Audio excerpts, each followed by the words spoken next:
One of the greatest obstacles to crafting health and wellness is identifying and controlling inflammation. It's at the core of all complex and chronic diseases, and it's the driving mechanism that underlies the most common symptoms that people like you struggle to overcome. Join us as we explore cutting-edge science and research to give you the information and tools you need to create the quality of life you want and deserve. And now, here is the host of Inflammation Nation, Dr. Stephen Noseworthy. Hey there, this is Dr. Noseworthy, and welcome back to the Inflammation Nation podcast. Today, we're continuing on our discussion of hormones and health, and we're going to move away from cortisol now. Bet you're probably happy about that. And we're going to start talking about the reproductive hormones. And when I say that, I mean the estrogens, the androgens, as well as progesterone. And eventually, we'll talk about each of those, not individually, but as groups. One of the things to keep in mind when it comes to hormone function is that it's somewhat clinically ineffective, perhaps conceptually naive, to talk about hormones as individual items, although we kind of have to do that just for the sake of discussion. Because in reality, the function of the hormone system is all about balance among connected elements. So, for example, the absolute level of testosterone, for example, may not be as important as the balance between testosterone and estrogen. And we could say similar things of different hormonal pairs, even though the absolute number certainly is clinically relevant for sure. What I want to do is I want to start talking about guiding principles. Instead of just diving into a discussion of each individual hormone, I think it's important to have kind of a mental framework, a structure, if you will, that makes sense out of smaller items and smaller details about what these things are and how they work. And so one of the first things that I want to talk about actually goes back to, I think it was the first episode that I did with the Inflammation Nation, which was talking about the neuroendocrine immune supersystem. And that was a phrase or a term that was coined, I believe was back in 1997, somewhere around there, by Dr. Tada. He was a Japanese researcher that talked about the neuroendocrine supersystem as a connected system between the brain, the hormones, and the immune system, and how each of those, while they may be somewhat functionally distinct, are also functionally interconnected, and they function together for the benefit of the whole. And that was one of his three different ways to define what a supersystem is that it's made up of different parts, but they all coordinate together for the benefit of everything. And so I've often said, and I'm quoted as having said, that the neuroendocrine immune supersystem and this coordinated function between these connected parts is responsible for governing and controlling every aspect of human physiology. And so I think if we don't start a discussion about hormones and keep that main concept in mind, that your hormonal systems, and it goes beyond just the reproductive hormones, but your hormonal systems are simply one part of this three-part supersystem, I think we kind of tend to lose relevance and focus. And so these interconnections are so important.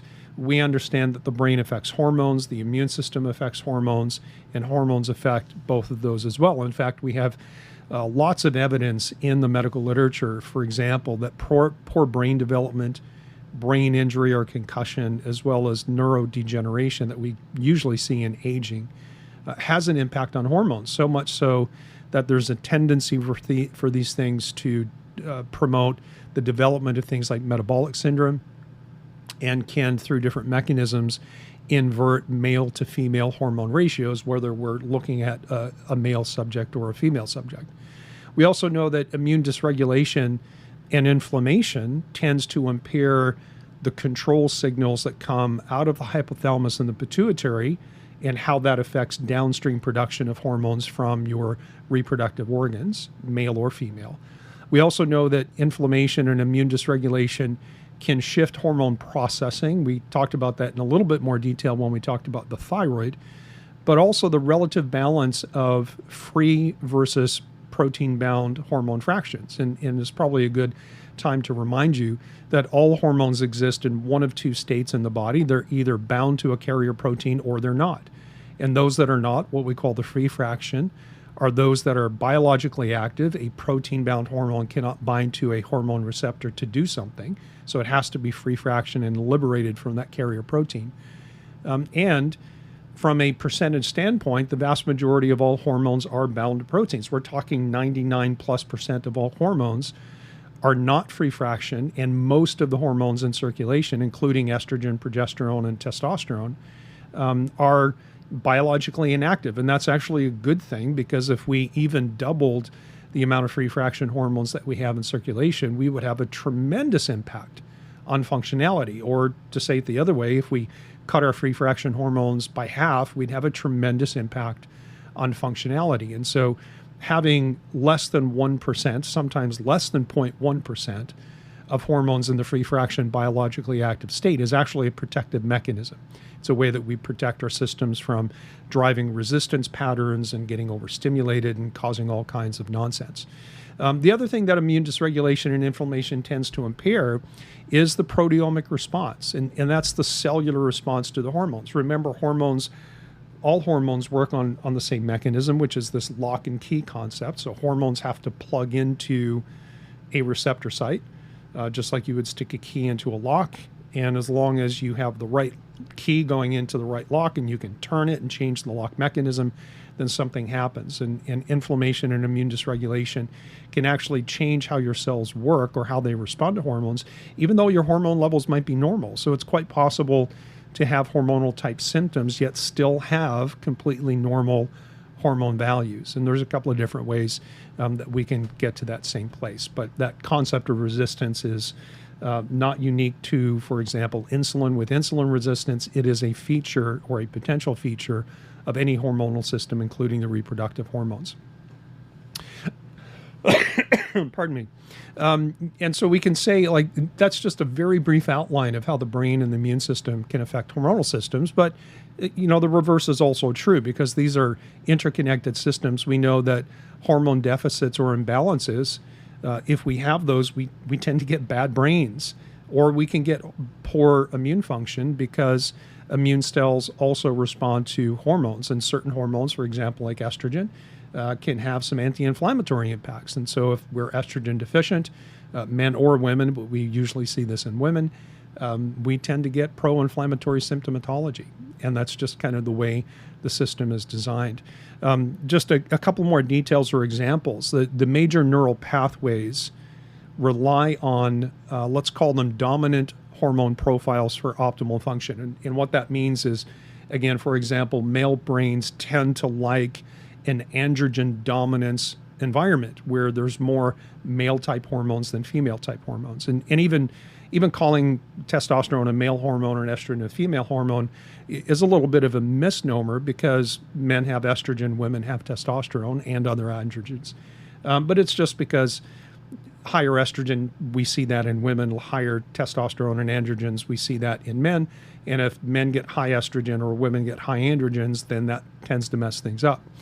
We also know that the female brain tends to like estrogen dominance, and for example, progesterone synergizes with GABA to produce a calming effect on the brain. So hormones have an effect on brain function. They also have, as I mentioned just a moment ago, an effect on the immune system. So estrogen can have anti-inflammatory impacts, and as does testosterone, particularly with males.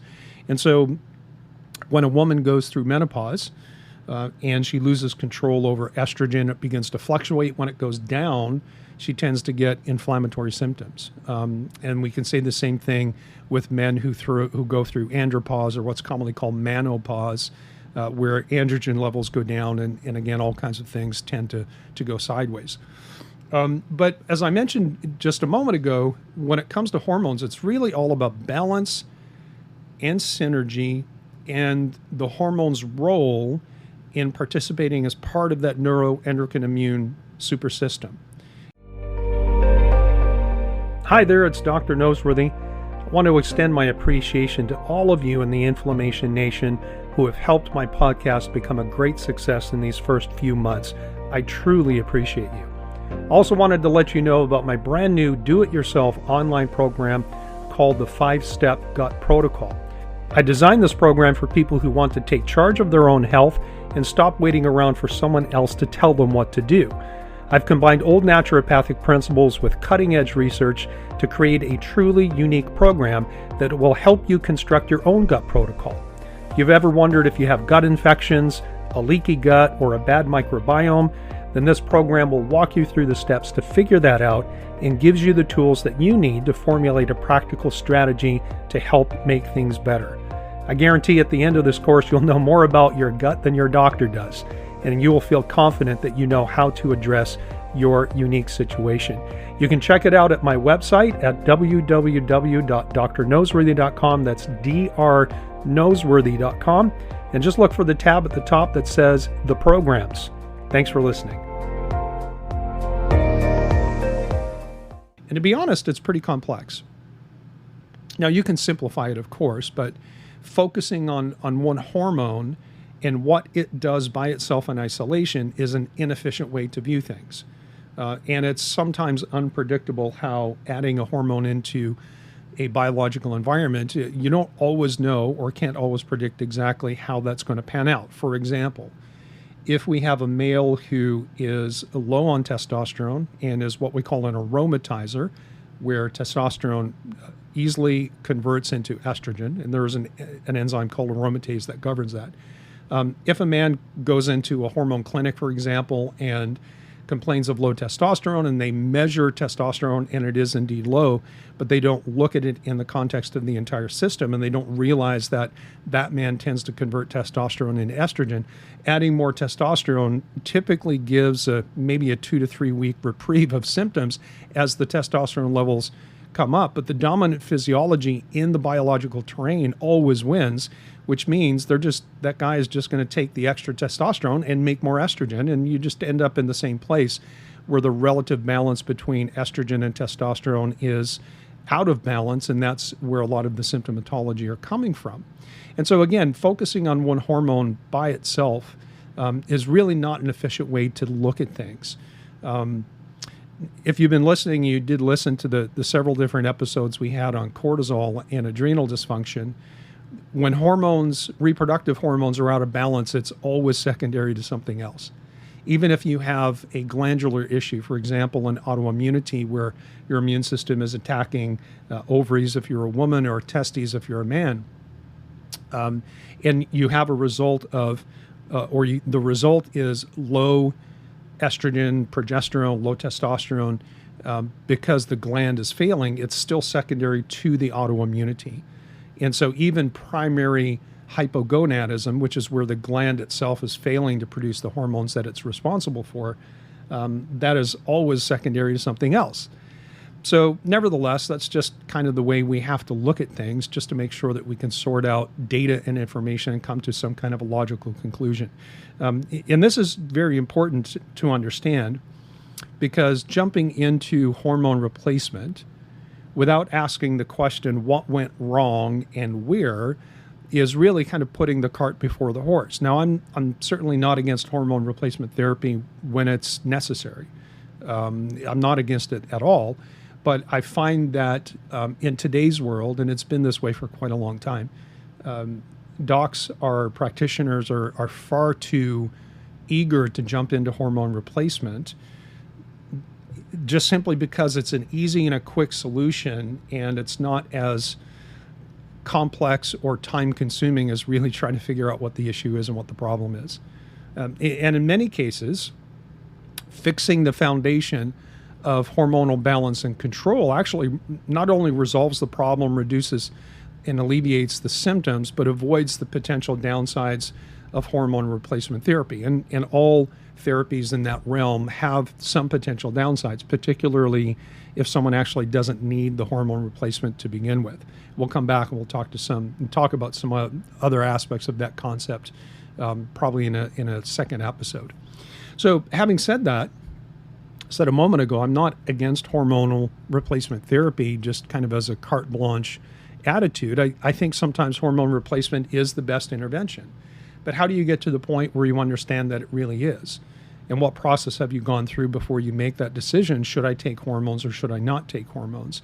And I'll tell you that we have a lot more wiggle room to fix foundational issues without hormone replacement. I'm talking about foundational issues that are actually promoting hormonal imbalance or deficits to begin with. We have a lot more wiggle room to fix these foundational deficits or issues without hormone replacement in women who are younger as opposed to women who are older and have already gone through the change of life, if you will.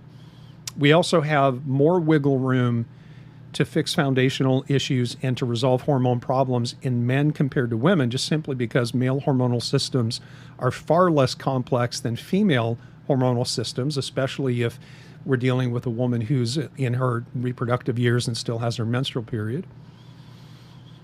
The reality is that once men and women get to a certain point of life, that their brains get somewhat uncoupled from their reproductive organs in that feedback control mechanism that determines how we make hormones and when we make them.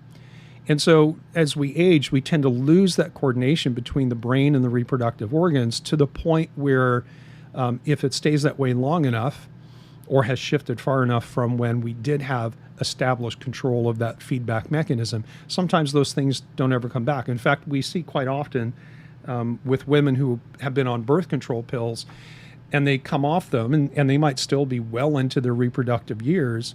And the history of being on birth control pills for many, many, many, many years, sometimes a couple of decades, has damaged, if you will, and that's kind of a loose term, but has damaged the feedback control system to the extent that they're almost forced into hormone replacement because they've lost that control and coordination, and we can't reestablish that.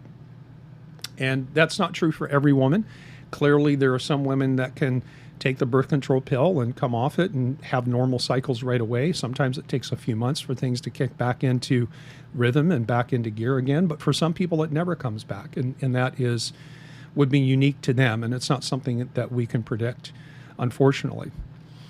So, as we age, we tend to lose the feedback control from the brain to the reproductive system. Plus, the reproductive organs themselves tend to decline and atrophy as we get older, as the brain stops talking to the reproductive organs themselves. Or maybe a better way to say it is that the reproductive organs stop listening to the signals that are coming out of the brain. And by signals, I mean these are hormonal signals like, we have the signaling pathway of gonadotropin-releasing hormone coming from the hypothalamus, and then the production of luteinizing hormone and follicle-stimulating hormone from the pituitary. When those signals don't get attended to by the reproductive organs themselves because we've lost the feedback loop coordination, what ends up happening is the lack of stimulation from the brain through those hormones, LH and FSH. These reproductive organs begin to atrophy. They actually start to shrink. And ultimately what ends up happening is they fail to respond by producing fewer hormones than at the same level when we were older, when our brain and our reproductive system were actually speaking to each other and understanding clearly what was needed in the environment.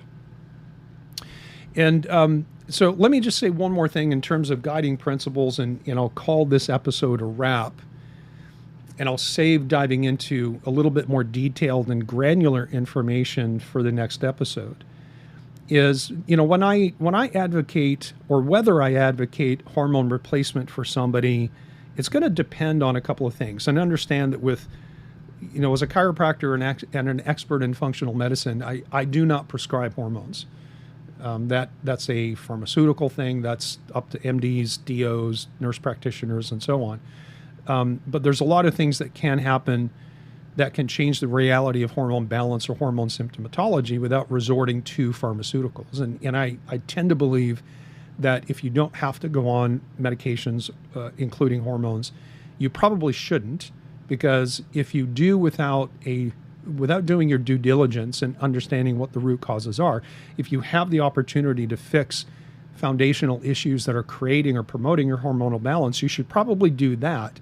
Because if all you do is jump into hormone replacement and you do see relief of your symptoms, then you're just going to forget that you had a problem to begin with, and those other issues that caused the hormone imbalance or promoted your symptoms just tend to bubble under the surface, causing other issues, and at some point they manifest themselves perhaps in different areas.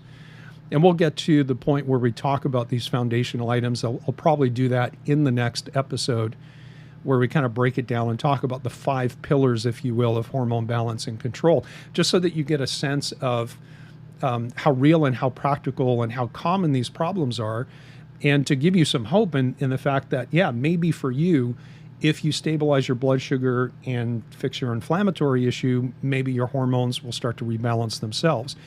Now, again, going back to hormone replacement, I'm not against it. It's just you want to use the right tool in the right place at the right time. And so I tend to take a conservative, progressive approach, meaning that I would tend to prefer to start with non-HRT hormone replacement therapy, an evaluation of these foundational elements of hormone balance and control, and fix those if possible, and then only progress the hormone replacement through a properly prescribed or mechanism, or working with a doctor that does that. Only doing that if needed. And when I say if needed, meaning that either we investigate the foundation and there's no problems to address, and now we're just dealing with the senescence of the system and hormone replacement is the most viable option, or maybe we go through a foundational evaluation and we do find some problems and we fix those and we do a pretty good job of them, and there's nothing we're ignoring, and we still don't see the hormonal balance profile come back, then obviously at that point hormone replacement therapy is what's needed. And this is really consistent with a root cause perspective, meaning let's dig down and let's cast our net broadly enough to catch the things that could be promoting the hormone issue to begin with, and then get to work on those and see what happens, because your body has an amazing natural ability to heal, but there are some limitations to that. And, you know, the idea of kind of taking this progressive approach really also depends on someone's gender and their stage of life.